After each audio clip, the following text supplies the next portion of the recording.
We were just getting ready to go fishing, and 5 Hour Energy's in that little stand by the cash register. I bought about 4 or 5 of them. Me and all my buddies took them. The next thing you know, it's 4 o'clock in the morning. We're out in the lake and we're fishing.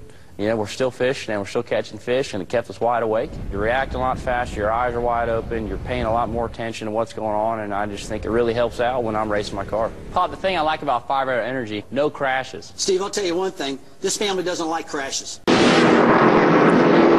You see him racing hard down in the middle of 1 and 2. As we said, you have to really be careful here entering the corner, especially on the inside. Your car's already light, and then it gets a little bit more so, and you run out of racing room. And you can see Steve trying to make the pass going down into the corner. Just too aggressive right here. It goes in too hard, right underneath this 47 car, Kelly Byers. And, you know, I guess they're going to have to pull those reins just a little tighter on Steven. Okay, fired back up. Kenny Wallace is going to have to tighten up a little bit on this young man and try to keep him a little more calm. Oh, we got a little trouble here. Contact. It is Stephen Wallace and the Home Life Communities Dodge up across the racetrack and just tags the outside wall here. Racing up on the outside of Cale Gale on the 33. Looks like he may have locked up the brakes getting in the corner. Actually, it looks like we got to see some smoke. You have a leak somewhere, or was that a brake? No, I saw some sparks coming out of the right side of it, too. I don't know if... Like flames in the right rear there. You know, guys, I'm not so sure we didn't lose an engine. It's coming out from under the hood. Flames out the side. It looks like the thing has blew an engine up getting down in the corner. So let's have to take a look. It's still on fire. So I believe he's lost an engine going in 3. Let's take a look. Oh, trouble on the racetrack, Tim, as we jump in here. The 47 car of John Wood has damage on both ends, and that was Stephen Wallace, the 19-year-old, also involved. Moving up the racetrack on the outside of the 25. 47 loses it, comes back around and takes out the 66 car.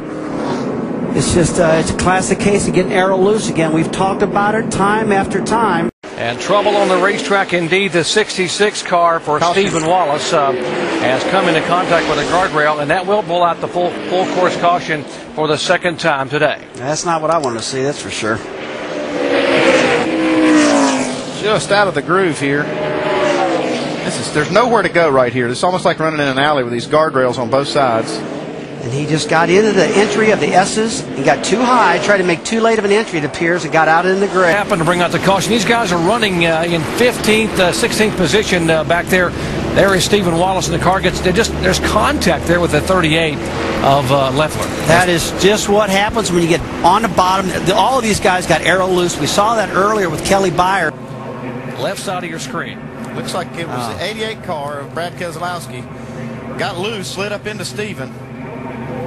Nothing Stephen Wallace could do right there. He kept his car clean all week. He'd done a great job, and then just taken out.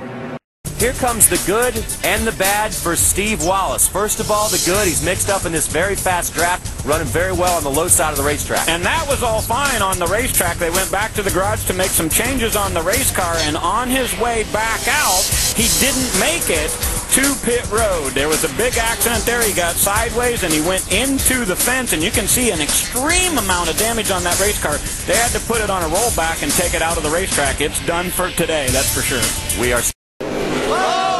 And the 66 gets turned the 3rd week in a row. And he is into the wall. Kansas spins him with 2 laps to go.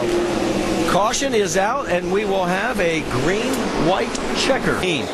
Look at this. 4 wide. Oh, this is going to be big. Yeah, that was a... Stephen Wallace into the wall. The 1 car, Gilliland. Yeah, that was David Gilliland made of, man. Stephen Wallace.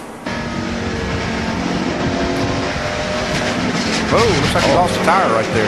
Easy here, easy. See that right front went down. Right before he went in. Here. I was more concerned about that with that damage. Oh, hang on. This can't work, guys. There it is. There's the contact. Stephen Wallace into the wall. Big wreck behind you.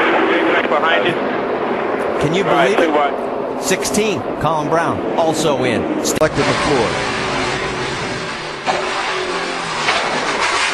Whoa.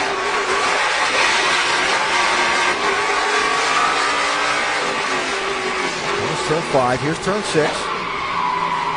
That wrecks every week? Well, I don't know why it's weird that you two are friends then. I always assumed that you two hung out because both of you crash every week. It's there's one thing that you have in common. It's friggin' tearing stuff up. And look, here they go, mowing grass like it's a competition. No, Paul, I'll wreck you this week. No. have a plan in the works. They're going to pay you two to stay the hell home. They come out way ahead. Oh boy. Wallace is in the fence. And that's that. Tell you, turn one is a tough. Take a look. That's Scott Lagacy Jr. on the 11 underneath. Into him. Here we go. Hang on. Ow. Ah, got spun. Unbelievable. So our third caution comes out, and there's a lot of damage to the rear of Stephen Wallace's number 66 Impala. Motorsports. Oh no, we got a crash. Brian Scott. Oh, and the 16 is also involved. That's Colin Brown, and now the fire is the 66 of Stephen Wallace. It's like this is a little late, but he had gotten the bump, threw the car on the right rear, had to turn right to try to save the car, and drifted up in the 40 car and the 62 car got together somehow.